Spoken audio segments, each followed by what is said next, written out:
Good morning, good afternoon. Actually, it's the afternoon. Good afternoon, and welcome to today's edition of The Big Show, is what we call it. The Big Show. We do it every single day, and of course, we do it every single day in a way where we talk about whatever's going on in the world of Pittsburgh sports. We are 2 days away from the draft, which means nothing else really seems to matter. We must always talk about the draft and the Steelers, and of course, today we had a bonus of Omar Khan and Mike Tomlin both speaking to the media today in what I always call the final dog and pony show of the prior to the draft. Interestingly enough, when it comes to Mike Tomlin, you get these opportunities to talk to him throughout the year. Training camp, after practices or whatever. Game week, you have him on Tuesdays, and then after the games, he does his final press conference of the off season. And interestingly enough, when he does that final press conference, it is before anything happens with his coaching staff or with any players or anything else. And so basically it's a waste of time because he hasn't talked to anybody, hasn't made any decisions. Nothing has changed. It's basically like 2 days after the season ends, and so it's useless. I've always said that press conference should literally take place like a month later, at least like 2 weeks later than it does. So you get him there. You don't generally get Tomlin at the combine, and you get him at this pre-NFL draft. This pre-NFL draft little press conference they have. But that's pretty much it. You don't get much of Mike Tomlin in the offseason. You don't really get to pick his brain, hear his thoughts, and everything else. But anyway, and Omar Khan is really good at speaking and not saying a ton. I mean, at the end of the day, they're not really going to say anything. And I think that's the most important thing. One of the interesting things, for instance, they talked about Shedeur Sanders because he did visit. And Mike Tomlin said this, and this is about as much as you're going to get from him on any subject. It was a visit to spend time with a young man, to talk ball, to get to know him as an individual, to see how he processes and sees the game, and how he articulates his football experience. I think the things that stood out were evident in his video. There's toughness there that doesn't get talked about enough. The intangible qualities displayed on tape were impressive to me. So, one of those things where he didn't say a whole lot. And I think that's the most important thing. It's one of those things. The other thing that Mike Tomlin said, and this is sort of the quiet part out loud in so many ways, he was asked about this game that they all play where, they put out information and throw things out there to try and confuse each other or whatever. And he says, it's a game to be played. It's competition. It's fun. Think about it at pro days. You guys watch us move, who I interactive, where I go. Sometimes it's real. Sometimes it's not. Same could be said about who we bring in on a pre-draft visit. And so that's really what it comes down to. Remember, they gave up their second-round pick for DK Metcalf.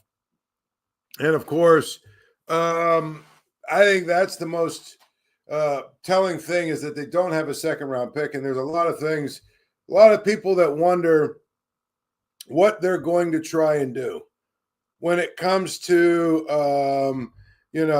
getting that second rounder. And that's, I think, why in some ways it was kind of really interesting to me that if you look at really honestly what they usually have done in the draft, they have basically tried to have, a first, second, and third rounder as much as they can. So maybe they can trade back into the third round. But the other part of it is there's some discussion that maybe if you think about it, he goes from, the first round to the third round. But they take that first round pick and they spin it and they move back into the second round if there's not somebody that is there that they kind of really like or want. So to me, I go all the way with it when I say I just don't think that it's going to be necessarily a focal point of them, but don't be surprised if they go and really do try and go out and get a second round pick for this year, even if it means trading someone away because they like their draft picks. They're some teams don't value draft picks, and some do. The Steelers are a team that clearly does, and clearly they still think that the best way to go out and build your team is through the draft. And the Steelers believe that. A lot of teams believe that, but the Steelers believe that. And so it won't shock me if they do everything in their power to try and move up and get into the second round again, just because they like to have those high picks. So the other thing they addressed is what I would call the elephant in the room that nobody seems to want to talk about anymore. We all have fatigue about it, but we got to keep talking about it, was the Aaron Rodgers thing. And pretty much he said what we all probably know or think is the truth, and that is that Aaron Rodgers is not going to have any effect on what they do in this draft. It's why I believe 100% wholeheartedly that all of the people that are upset about, Aaron Rodgers holding them hostage and all that other stuff, I just don't buy it. It doesn't really matter because it hasn't changed what they're going to do. And because it hasn't changed what they're going to do, the reality is whether he signs or not isn't really significant to them building their roster and their team for the future. What he's significant for is their plans for this year. And I think, honestly, when they went and got Mason Rudolph, they bought themselves a year if they need it, is what they did. So, Omar Khan said it, there's nothing. Omar Khan said it, and Mike Tomlin said there's nothing at all changes because of Aaron Rodgers one way or the other. So we could put that story to bed and sort of, yesterday we talked about some of the quarterbacks that they could take or would take. I think one of the things you have to, note is the Steelers have also always traditionally been a team that, we want to take the best player. Now, honestly, that's always been in my mind one of these semantical arguments, right? And so, because they're not going to take the best player available if it's a guy that they don't, at a position they don't need, if the best player available is an offensive tackle, or better yet, a center, or even like an outside linebacker, I just don't think they're going to take him. If he's graded as the best player available, I just don't think they're going to take him. I think what they're going to do is say, you know what? This other guy was graded higher. Like, we never get to see their board. And because we never get to see the board, it's always easy for them to say, we took the best player available. Well, maybe you didn't. So, I think that's, one of those things where if the best player available is a position that they don't need, then they're not going to take the best player available. You can make an argument they might, trade back a few spots, but for the most part, what they're going to do is take a guy and say, he was the highest rated guy on our board. Just so happens that he's in a position that we absolutely needed. And I could give you countless examples of that, but I'm not going to because, we've all watched and sat and done these things. one thing I talked about a little bit yesterday that I really wanted to get into today is everybody is focused on the defensive tackles and the quarterbacks for the Steelers, and rightfully so. But let's say two of the defensive tackles are off the board, and the one that's left, out of the big three, the one that's left is a guy the Steelers aren't really all that high on. Let's say Shedeur Sanders and Jalen Milroe go off the board. So now the Steelers are picking, and they really don't have a quarterback or defensive tackle that's in the top of their wish list. Where could they go? That's a great question, where they could go. And here's where they could go, I'll tell you. How about going basically cornerback? Now, we can sit here again and talk about the fact that the Steelers have some depth at cornerback, and, they went out and got, a couple of guys in free agency and all that other good stuff. But let's really take a look at the cornerback position. I think if you look at the cornerback position, the Steelers really, really need help. Okay?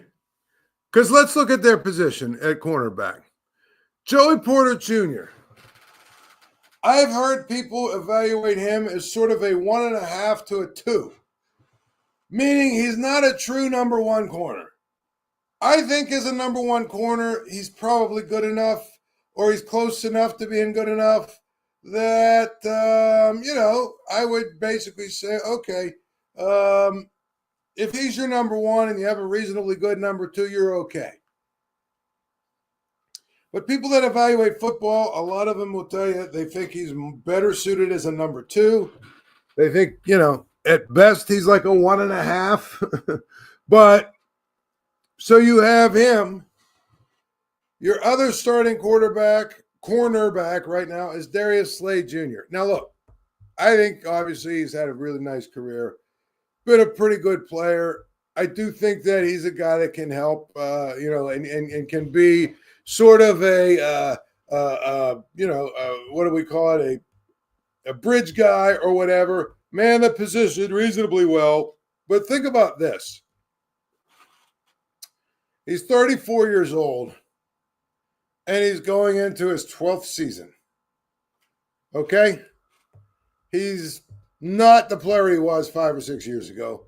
He's probably still pretty good, but I don't know that he's quite good enough that you feel, really, really good as your number two, and certainly not after this year. Period. Not after this year. Behind Joey Porter, you got James Pierre, you got Brandon Eccles. Behind Darius Slade, you've got Corey Trice, Kyler McMichael. Does any of that excite you at all? Does any of that excite you at all? Your nickelback's Brandon Eccles. That's kind of where you want, where he's best suited. Behind him is Beanie Bishop. If you look at this group as a whole, do you know what you really have? A good, maybe really good number two corner in Joey Porter, cast as a number one, followed by two old guys or older guys, and then Beanie Bishop and Corey Trice and James Pierre, who are all basically just guys. All better suited probably to be slot guys than anything else.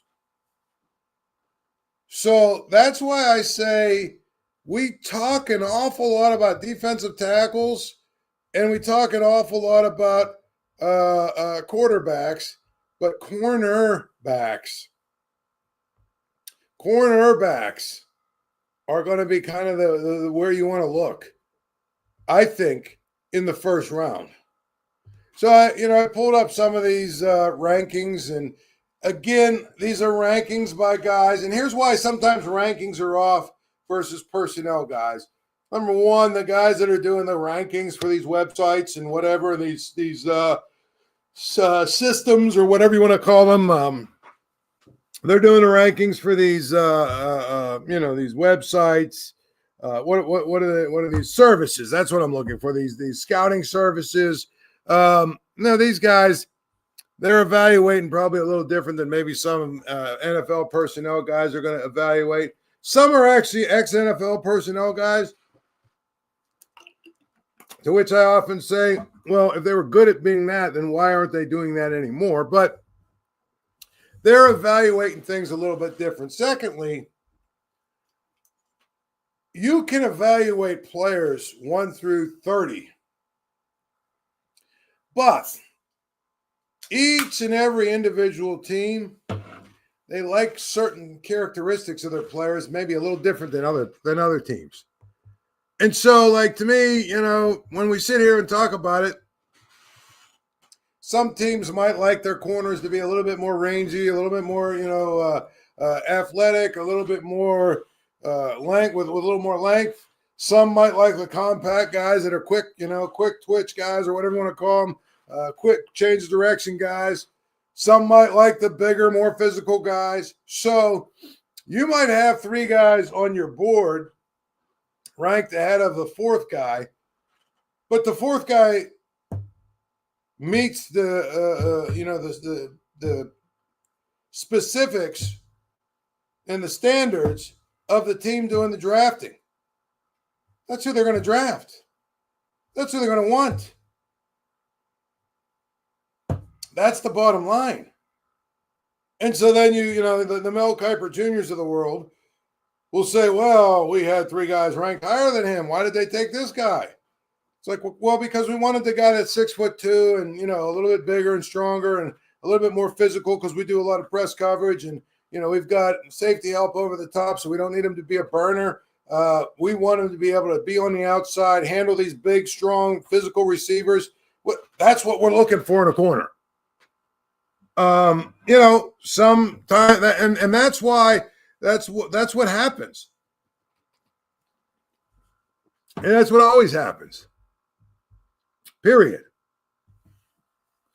And so I think it's important. I do think it's really important to remember that, because there will be a number of times where guys will say, these scouts, you'll read, if you read these draft grades, or if you watch the broadcast, you'll watch these things, and these guys, well, this team, this guy, we had other guys rated higher. And again, each team has to find what individually they're looking for in a player. So I bring that up to basically say, and to basically give you the idea that here is what the scouting services seem to have come up with when it comes to cornerback position. Okay, there are basically 5 corners that are ranked. 6 corners that are ranked. 5 corners that are ranked as possibly first-round grades. Travis Hunter is number 1 from Colorado. Obviously, Travis Hunter is a guy that you've got to think about a lot of different things if you're going to pick him. Extremely talented. Obviously, the best corner in this draft. But guess what? He also wants to be a receiver. And that could be something that makes it a little bit more difficult for teams who say they want him maybe at one position. And he said, I won't play football if I only have to play position.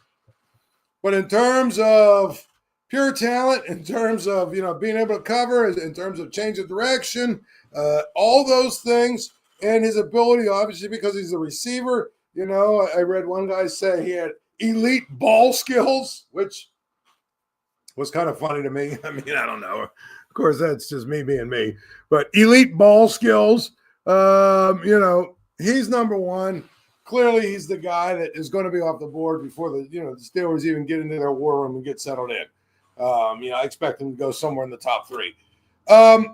After him, you've got Jahdae Barron, who is from Texas. And I think that when you look at him and what he's going to bring to the table,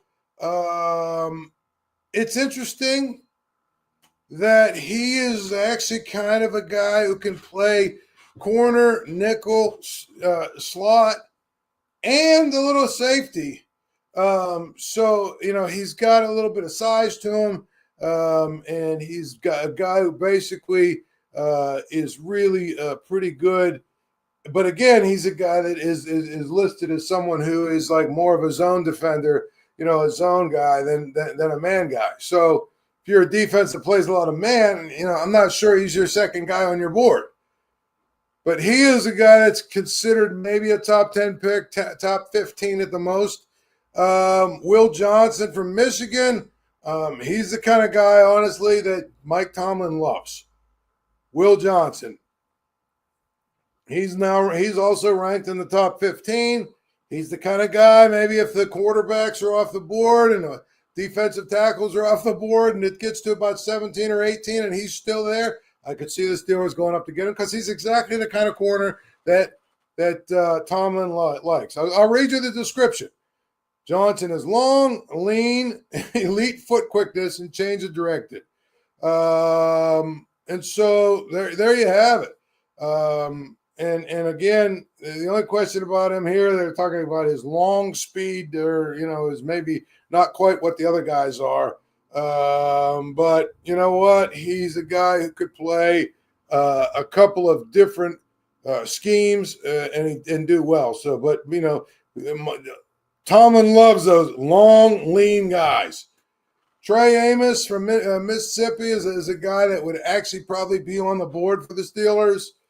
He's another guy with good size, and I think that he's a guy who basically he has the ability, it says right here, to be a CB1, and again, probably more suited at the cornerback 2 position, meaning if you have him and you have Joey Porter, you probably are going to be good enough. But more importantly, again, because you have Darius Slay, you have the ability for these guys, whoever it is, to learn. The other first-round grade is Benjamin Morrison. He's another man coverage guy. Basically, he's going to get he's going to get healthier and healthier. He's coming off a hip surgery or whatever. But those are the 5 guys. To me, Will Johnson is the guy that sounds like he fits the most into the Steelers schematically. And also, it's one of those things where I really believe that if you look at him and what he does and how he plays, I could absolutely see it. I could absolutely see what it would be from that standpoint. And I'm looking here at the list. None of the guys that I mentioned were a part of the quote-unquote top 30 visits, but I don't know that necessarily matters that much, just because I think that the top 30 visits sometimes are just guys that maybe they didn't get a real good opportunity to talk to at the combine or whatever, and or they want some further medical stuff about that kind of stuff. I can't even pronounce the guy's name. Azareye'h Thomas from Florida State. He's ranked as late second, early third rounder. Again, long, quick-footed, press coverage. He's obviously got a couple of flaws in his game that cause him to be a second or third rounder. But it sounds to me like if you really look at it, they call him scheme versatile. He's the kind of guy that Mike Tomlin likes. He's long. Again, Tomlin likes length. He likes athletic guys with length. I mean, if you really want to break it down that way, that's kind of what he likes. And so, when you think about it that way, those are the guys that he's looking at bringing in and all that other good stuff. So it will be interesting to see what happens with the Steelers, but I would tell you, do not discount do not discount the idea that the Steelers basically could take a corner, and if they do, there's a couple of really good ones out there. And because they have Darius Slay, again, they have the ability to take a guy. I'm of the opinion that this first-round pick is somebody who needs to be an impact player. And I would say a corner, probably wouldn't start the season as a starter like Joey Porter didn't. I'm pretty sure he didn't. And then, a few games into the season, he became a starter. There's that. I mean, obviously, if you get a defensive tackle, you're looking to bring him and put him right on the field immediately. A quarterback is probably not going to be a high impact player for you right now because you're going to start the season with either Mason Rudolph or Aaron Rodgers. But for the most part, I think that your second and third rounder, well, they don't have a second rounder, but your third rounder, is probably going to be a depth player. I really believe that you need to take a guy either at corner, defensive tackle, or quarterback. It's got to be your first round pick. It can't be another, offensive lineman. I've heard about running backs. I think you wait till about the fourth round and you can get a reasonably good running back to go with Jaylen Warren, who, by the way, signed it. Was a 1-year deal, I think, today or something. Those are things that, to me, I think you have to really look long and hard if you're the Steelers at those positions. They need a corner. And I think, it's almost like quarterback. They have a bridge guy so that they can allow a rookie to do whatever he's doing. But reality is it's going to be, important that they get better in the areas they need to get better. Receiver's one of those areas too, based on what they do with George Pickens. And that's really the way it goes. Ray asked the question, how can not knowing about Rodgers' plans not affect the Steelers' draft plans? That's BS. I don't think it's BS, Ray, and I'll tell you why. Because it's going to be very simple in that they're going to draft a quarterback. With or without Rodgers, they're going to draft a quarterback. And so if he's here, they're going to draft a guy who's going to sit on the bench behind him and Mason Rudolph for an entire year and learn. If he's not here, meaning Rodgers, they're probably going to sign, I don't even know who's out there anymore. I was going to throw out Joe Flacco, but he already signed. They're going to sign one of these guys that probably is still bouncing around looking for a contract, who's a veteran guy that they can bring in and just say, hey, you're our backup until this rookie passes you. And they'll start with Mason Rudolph. Either way, they're going to bring in and bring in a quarterback, regardless of what happens with Aaron Rodgers. Regardless, they've said that, and they will. If they have Rodgers, it'll be even better because Rodgers can mentor the young guy. If they don't have Rodgers, doesn't matter. They are going to bring in a quarterback, period. They're going to draft him. So I think that you have to remember that. It doesn't matter what's going on with Rodgers. By the way, the game is always on at Archie's. Get down to Archie's on Carson Street. Archie's, home of 80-cent wings, Monday through Thursday. Home of the Paul Zeise grilled cheese sandwich. Get down to Archie's. Tell Archie I said hello. Tell Archie I said hello. All that other good stuff when you get there, we'll do it as we always do. I think I'll be there next Monday, by the way, if you want to come down and have a pop and some wings at Archie's. Let's do it. Tomorrow, we will continue our discussion about the draft, and we will move forward.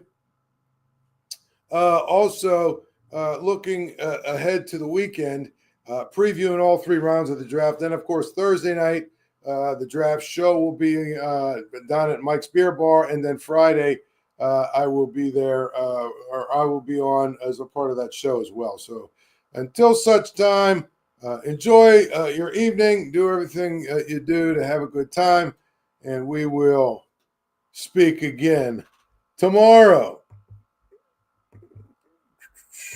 There we go.